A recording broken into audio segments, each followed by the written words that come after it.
Selama 17 tahun menikah, Asri Welas merasa tak memiliki sosok untuk bersandar.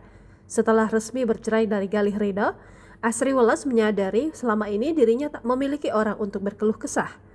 Bahkan setelah 17 tahun menjalani biduk rumah tangga bersama Galih, diungkapkannya saat ia mulai berkeluh kesah dengan mantan suaminya, wanita bernama asli Asri Pramawati itu justru disalahkan.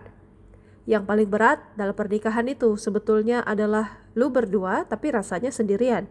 Bagaimana sampai lu bisa mengeluarkan statement bahwa gila gue kesepian walaupun gue menikah?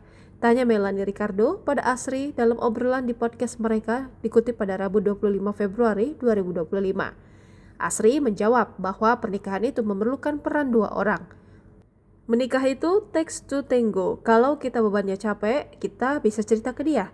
Dia bisa nenangin. Kita jangan capek-capek, yuk kita cari jalan keluarnya. Gitu misalnya, jawab Asri. Namun respon ketus malah ia dapatkan dari Galih. Wanita yang juga menjalankan bisnis fashion ini menjelaskan pernikahan itu harus sepadan. Ditanya soal perasaannya, Asri membantah masih sakit hati. Asri sendiri tak menghendaki perceraiannya. Hanya saja beberapa hal memicu keyakinannya untuk berpisah.